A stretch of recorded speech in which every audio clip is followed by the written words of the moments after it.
जय श्री श्याम दोस्तों, स्वागत है आपका हमारे YouTube चैनल सुनीता श्याम दीवानी में। तो दोस्तों, आज मैं आपको एक माँ बेटे की दर्द भरी कहानी सुनाने जा रही हूँ, जिसे सुनकर आपकी आंखें भर आएंगी। तो दोस्तों, अगर आपको हमारी ये कहानी अच्छी लगे तो कमेंट करके जरूर बताएं। विमल बहुत परेशान था। उसे समझ में नहीं आ रहा था कि वो इस परिस्थिति से कैसे निपटे। वो अपनी माँ को बहुत चाहता था, किंतु उसकी पत्नी और उसके बच्चे उसकी माँ से बहुत दूर भागते थे, क्योंकि उसकी माँ की एक आंख नहीं थी। साथ ही उसकी कमर भी 90 अंश पर झुकी हुई थी। वैसे तो वह अपना सारा काम खुद कर लेती थी, किंतु फिर भी वो उसकी पत्नी और बच्चों के लिए हमेशा खटकती है। दादी, आप ऊपर के कमरे में जाओ, मेरे दोस्त आ रहे हैं, विमल के बेटे अखिल ने बड़े ही बेरुखी से कहा। पर बेटा, मैं तो यहाँ से बहुत दूरी पर बैठी हूँ, विमल की माँ ने बहुत प्यार से कहा। अखिल ने जोर से डांटते हुए कहा, नहीं, आप उनके सामने मत रहो, वो मुझे चिढ़ाते हैं। क्या हुआ अखिल, क्यों चिल्ला रहे हो?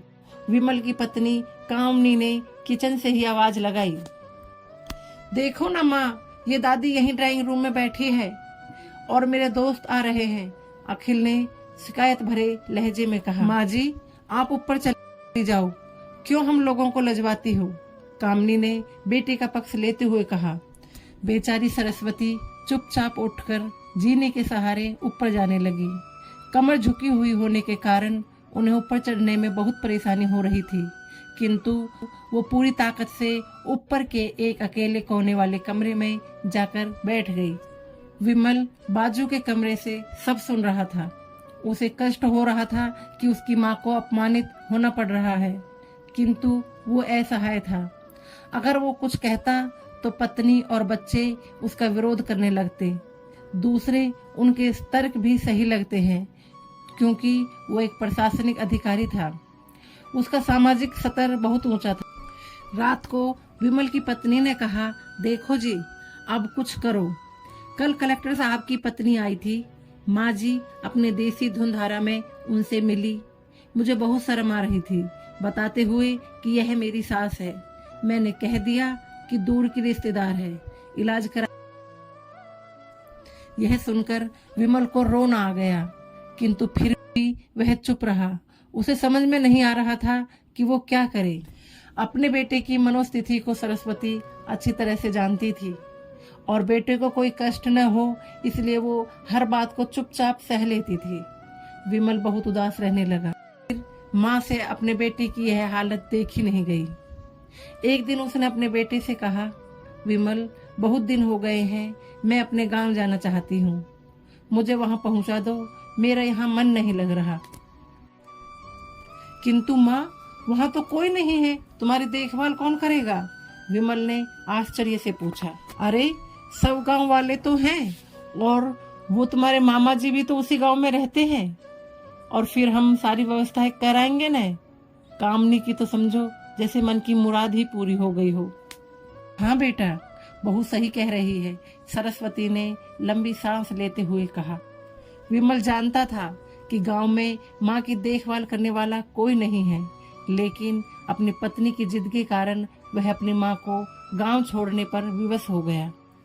माँ को गांव छोड़कर आते वक्त उसे रोना आ रहा था और अपने बेबसी पर गुस्सा भी आ रहा था, किंतु परिवार, पत्नी और समाज ने उसके इन मनोभावों को दबा दिया और वो सुकून सा महसूस करने लगा। कुछ दिनों के बाद उसके चाचा, जो अमेरिका में रहते थे, आने वाले थे। जब विमल बहुत छोटा था, उसके पिता जीवित थे, तब वो भारत आए थे और उसके बाद वो अब भारत आने वाले थे। पूरा परिवार और आस पड़ोस बहुत उत्साहित था। अमेरिका से विमल के डॉक्टर चाचा आ रहे थे।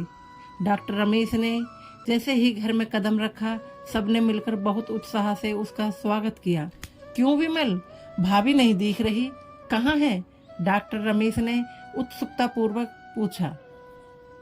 जी, वो गांव में रहती हैं, यहाँ उनका मन नहीं लगा, कामनी ने सपाट लहजे में उत्तर दिया।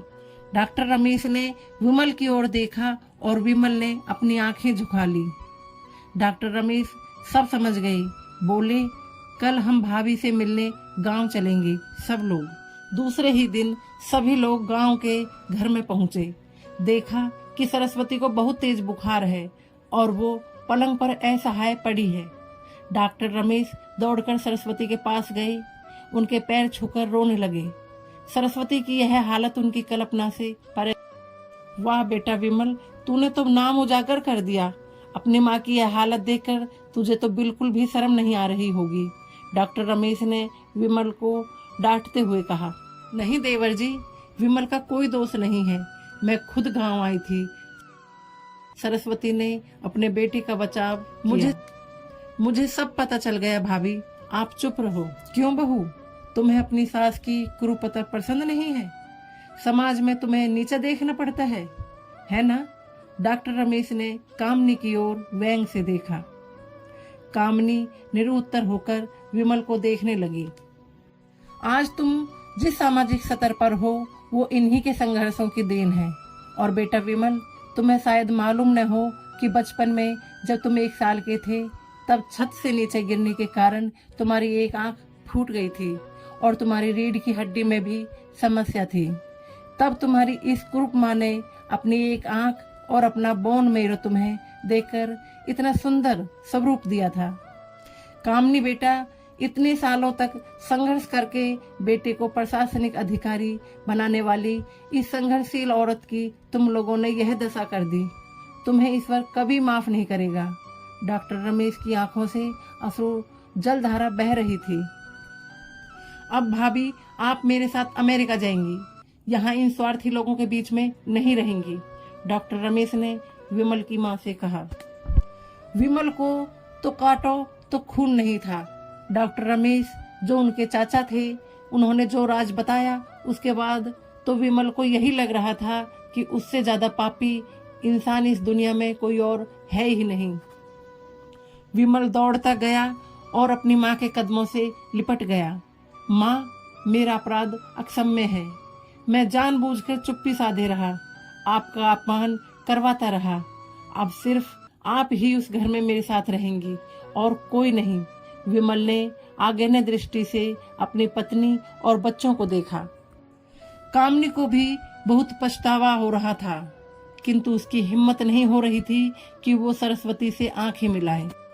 सरस्वती ने कामनी की मनोस्थिति को समझकर उसको पुचकारते हुए अपने पास बुलाया और विमल को डांटते हुए कहा, खबरदार, जो मेरी बहू को मुझसे अलग करने की कोशिश की तो तुझे ही घर से बाहर निकाल दूंगी।